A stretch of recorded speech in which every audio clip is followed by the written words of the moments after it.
Segunda Crônicas, capítulo 17. Josafá ficou no lugar de Asa, o seu pai, como rei de Judá, e se preparou para se defender do reino de Israel. Colocou soldados em todas as cidades de Judá que eram protegidas por muralhas, e também pôs acampamentos militares em todo o território de Judá e nas cidades de Efraim que Asa, o seu pai, havia conquistado. O Senhor Deus abençoou Josafá, porque ele agiu como seu pai tinha agido no princípio do seu reinado. Ele não adorou o Deus Baal, mas adorou o Deus do seu pai e obedeceu aos seus mandamentos, em vez de seguir o mau exemplo dos reis de Israel. O Senhor firmou o poder de Josafá como rei, e todos em Judá lhe davam presentes. Assim Josafá ficou muito rico e famoso. Continuou cada vez mais decidido a obedecer às leis de Deus, e acabou com os lugares pagãos de adoração e os postes da deusa Azerá, que havia no país de Judá. No terceiro ano do seu reinado, Josafá enviou as seguintes autoridades para ensinarem a lei de Deus na cidade de Judá: Ben-Hail, Obadias, Zacarias, Netanel e Micaías. Junto com eles foram os seguintes levitas: Semaías, Netanias, Zebadias, Azael, Semiramote, Jonatas, Adonias, Tobias e Tobeadonias. Os sacerdotes Elisama e Jeorão também foram.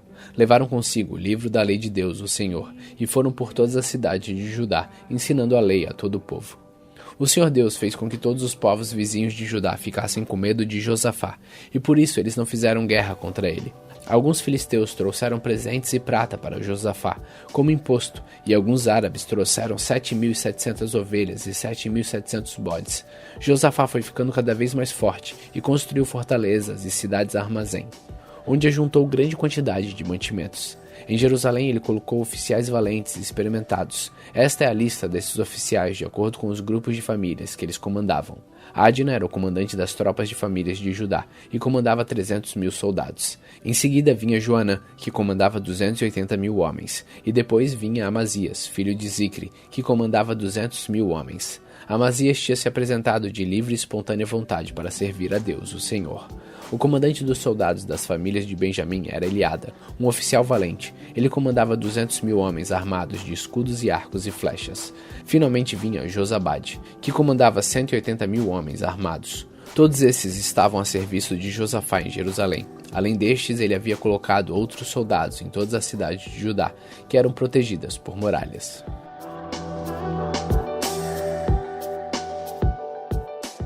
Segunda Crônicas, capítulo 18. Quando Josafá ficou muito rico e famoso, ele se tornou aliado do rei Acabe de Israel por laços de casamento. Depois de alguns anos, ele foi até a cidade de Samaria visitar Acabe. Em honra de Josafá e dos que haviam ido com ele, o rei Acabe deu um banquete, para o qual mandou matar muitos touros e muitas ovelhas, e procurou convencer Josafá a ir com ele atacar a cidade de Ramote Gileade. Ele perguntou a Josafá: "Você vai comigo atacar Ramote?" Josafá respondeu: "Quando você estiver pronto para a batalha, eu também estarei, e assim também os meus soldados. Iremos lutar junto com você, mas primeiro vamos consultar a Deus, o Senhor." Aí Acabe mandou chamar os profetas, que eram 400, e perguntou: "Devemos atacar a cidade de Ramote ou não?" Eles responderam: "Ataque, pois o Senhor Deus lhe dará a vitória." Mas Josafá perguntou: "Não existe aqui mais nenhum profeta para nós consultarmos o Senhor por meio dele?" Acabe respondeu: "Existe outro que se chama Micaías, filho de Imla, mas eu tenho ódio dele, porque nunca profetiza para mim o que é bom, mas só o que é ruim." "Não fale desse jeito", disse Josafá. Então Acabe chamou um oficial e mandou que ele fosse imediatamente buscar Micaías. Os dois reis, usando as suas roupas reais, estavam sentados nos seus tronos, numa praça que ficava perto do portão da entrada de Samaria, e todos os profetas estavam profetizando em frente deles. Um dos profetas, chamado Zedequias, filho de Kenaana, fez uns chifres de ferro e disse a Acabe: "O que o Senhor Deus está dizendo é isto: com estes chifres o Senhor lutará contra os sírios e o derrotará completamente." E todos os outros profetas profetizaram a mesma coisa. Eles diziam: "Marche contra a cidade de Ramote, que o Senhor, ó rei, vencerá. O Senhor Deus lhe dará a vitória." Enquanto isso, o oficial que tinha ido buscar Micaías disse a ele: "Todos os outros profetas profetizaram que o rei terá sucesso. É melhor que você faça o mesmo." Porém Micaías respondeu: "Juro pelo Senhor, o Deus vivo, que eu farei o que o meu Deus mandar." Quando Micaías chegou ao lugar onde estava o rei Acabe, este perguntou: "Micaías, o rei Josafá e eu devemos atacar a cidade de Ramote ou não?" Micaías respondeu: "Ataque, pois vencerão. Deus lhe dará a vitória." Mas Acabe disse: "Quando você falar comigo em nome do Senhor Deus, diga a verdade. Quantas vezes eu preciso dizer isso?" Micaías respondeu: "Vejo o exército de Israel espalhados pelos morros como ovelhas sem pastor. O Senhor Deus diz: estes homens não têm chefe, que eles voltem para casa em paz." Então Acabe disse a Josafá: Eu não disse que para mim ele nunca profetiza coisas boas? Ele sempre diz alguma coisa ruim. Micaías continuou. Agora escutem o que o Senhor Deus está dizendo. Eu vi o Senhor sentado no seu trono no céu, com todos os anjos à sua direita e à sua esquerda. Ele perguntou, quem enganará Acabe para que ele vá a Ramote e seja morto lá? Alguns anjos disseram uma coisa, outros disseram outra, até que um espírito chegou perto do Senhor Deus e disse, eu enganarei Acabe. O Senhor perguntou, como? E o espírito respondeu, eu irei e farei com que todos os profetas de Acabe digam mentiras. Então o Senhor ordenou, vá e engane Acabe. Você conseguirá.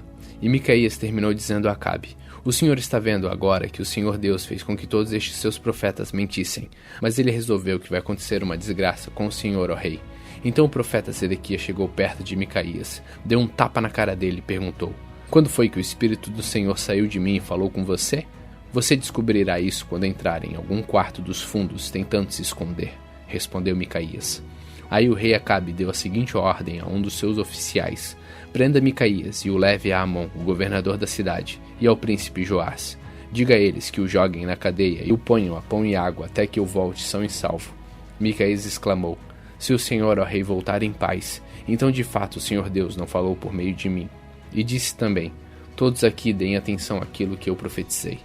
Assim o rei Acabe de Israel e o rei Josafá de Judá foram atacar a cidade de Ramote Gileade. Acabe disse a Josafá, quando formos entrar na batalha, vou me disfarçar, mas você use as suas roupas de rei. O rei de Israel se disfarçou e eles entraram na batalha. O rei da Síria havia mandado que os capitães dos seus carros de guerra não atacassem ninguém, a não ser o rei de Israel. E por isso quando viram o rei Josafá, pensaram que ele era o rei de Israel, e foram atacá-lo. Mas Josafá gritou e o Senhor Deus o socorreu, fazendo com que os sírios se desviassem dele. Quando eles viram que aquele não era o rei de Israel, pararam de atacá-lo. No entanto, um soldado sírio atirou uma flecha que por acaso atingiu o rei Acabe entre as juntas da sua armadura.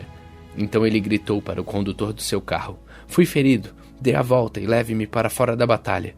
Enquanto a batalha ficava cada vez mais forte, o rei Acabe segurou-se no pé do seu carro de guerra, de frente para os sírios, até a tarde. Ao pôr do sol, ele morreu.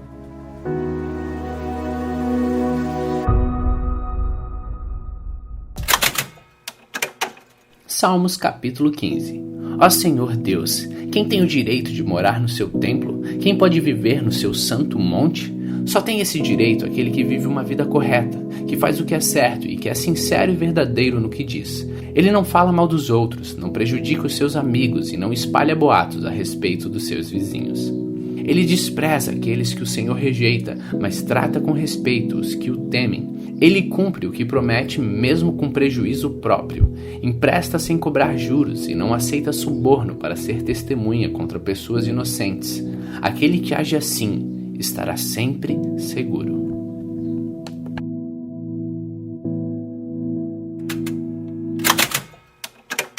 Mateus capítulo 23. Então Jesus falou à multidão e aos seus discípulos. Ele disse, os mestres da lei e os fariseus têm autoridade para explicar a lei de Moisés. Por isso vocês devem obedecer e seguir tudo o que eles dizem. Porém não imitem as suas ações, pois eles não fazem o que ensinam. Amarram fardos pesados e os põem nas costas dos outros, mas eles mesmos não os ajudam, nem ao menos com um dedo a carregar esses fardos. Tudo o que eles fazem é para serem vistos pelos outros. Vejam como são grandes os trechos das escrituras sagradas que eles copiam e amarram na testa e nos braços. E olhe os pingentes grandes das suas capas. Eles preferem os melhores lugares nos banquetes e os lugares de honra nas sinagogas. Gostam de ser cumprimentados com respeito nas praças e de ser chamados de mestre. Porém vocês não devem ser chamados de mestre, pois todos vocês são membros da mesma família e têm somente um mestre. E aqui na terra não chame ninguém de pai, porque vocês têm somente um pai que está no céu. Vocês não devem também ser chamados de líderes, porque vocês têm um líder, o Messias. Entre vocês, o mais importante é aquele que serve os outros. Quem se engrandece será humilhado, mas quem se humilha será engrandecido.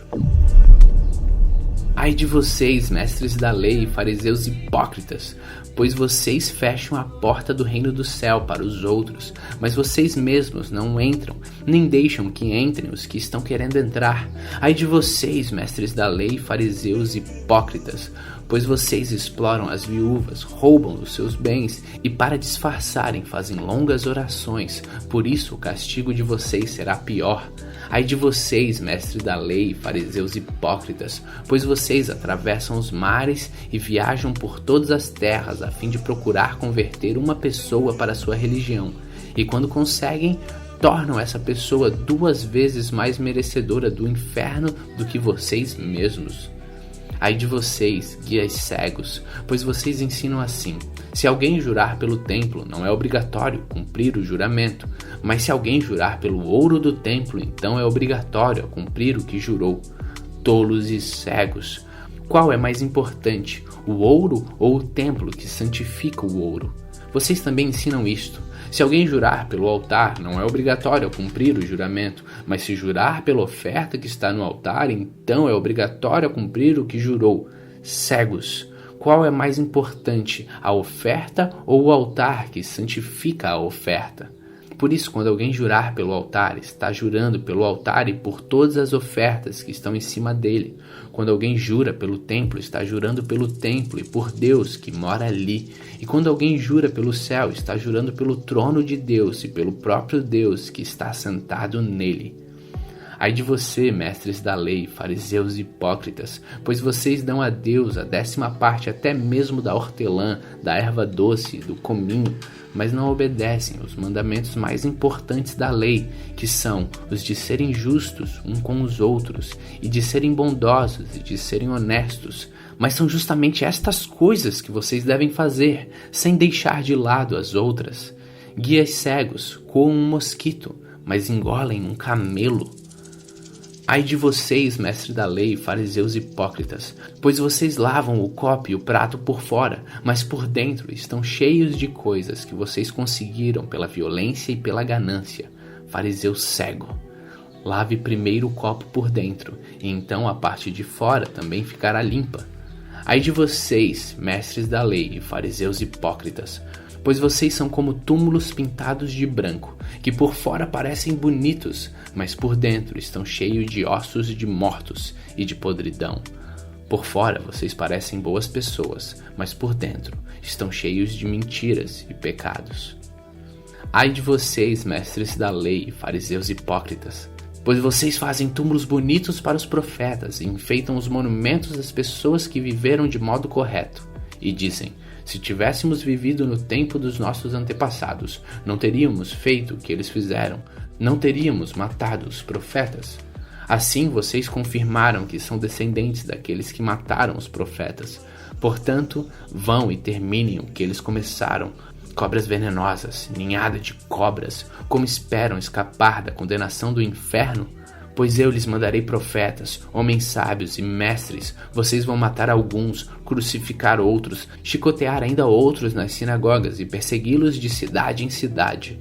Por isso, Deus castigará vocês pela morte de todas as pessoas inocentes que os antepassados de vocês mataram, desde a morte do inocente Abel até Zacarias, filho de Baraquias, que vocês mataram entre o templo e o altar. Eu afirmo a vocês que isto é verdade. O castigo por tudo isso cairá sobre o povo de hoje. Jesus terminou dizendo: Jerusalém, Jerusalém, que mata os profetas e apedreja os mensageiros que Deus lhe manda. Quantas vezes eu quis abraçar todo o povo, assim como uma galinha junta os seus pintinhos debaixo de suas asas, mas vocês não quiseram. Agora, a casa de vocês ficará completamente abandonada. Eu afirmo que vocês não me verão mais, até chegar o tempo em que dirão: Deus abençoe aquele que vem em nome do Senhor.